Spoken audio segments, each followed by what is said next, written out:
Wall Street opened in positive territory as investors still brace for the possibility of more volatility this week following those mixed messages from the White House on President Trump's tariff policies.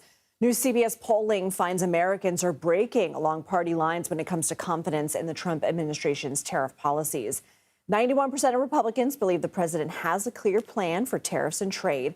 84% of Democrats say he does not. Meanwhile, President Trump's overall job approval rating has fallen to 47% over the past 2 months. His disapproval rating has risen to 53%. CBS News MoneyWatch correspondent Kelly O'Grady joins me now in studio. So, Kelly, that begs the question, where do things stand with these tariffs right now? Okay, so let's kind of run through what we have on and what we don't have on. So remember those sector tariffs. We had a 25% tariff on sectors like aluminum and steel, also the auto industry, any automobiles that are coming from outside the U.S. So that is still in place. Okay. We also have a 25% tariff on all goods coming from Canada and Mexico that are not covered by that very important trade agreement between those three countries.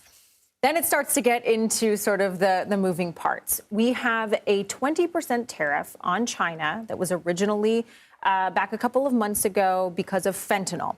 On top of that, recently was added that 125% reciprocal tariff. And that's a number which, of course, has been a moving target as both sides are ratcheting up retaliatory actions. So the tariff right now on China is 145%. Okay. On all other countries, it's 10% while we wait for those reciprocal tariffs, while we're on pause, a 90-day pause. The thing that Olivia was mentioning, which is where there's so much confusion, is this technology exemption. And of course, a lot of our technology products come from China and would be subject to that 145% tariff. You know, over the weekend, we heard that there was an exemption. Then we heard, well, actually, it's just an exemption from the 125% reciprocal tariff, and it is still impacted by that 20% tariff. Lindsay, the viewers can't see it, but you're laughing right now, and I'm laughing along with you. I'm not following. I don't understand. I know. And that, I think, is really the crux of it, because you have so much back and forth, so much uncertainty.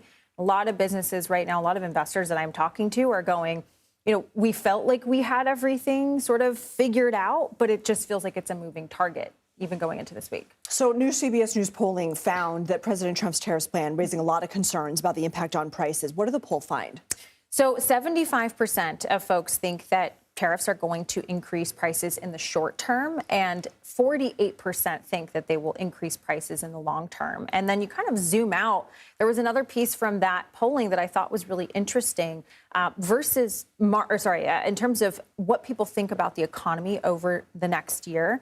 28% of people in March thought we could be in a recession. That's gone up to 33% in this most recent polling. And part of that is driven by that impact on prices. But why is that so significant for you? Consumer sentiment is something you day in and day out talk about. Yes, because if consumers feel concerned about the state of their finances and the economy, they may pull back on spending. And then that sort of feeling could translate into the hard data. Okay. Kelly O'Grady, thank you.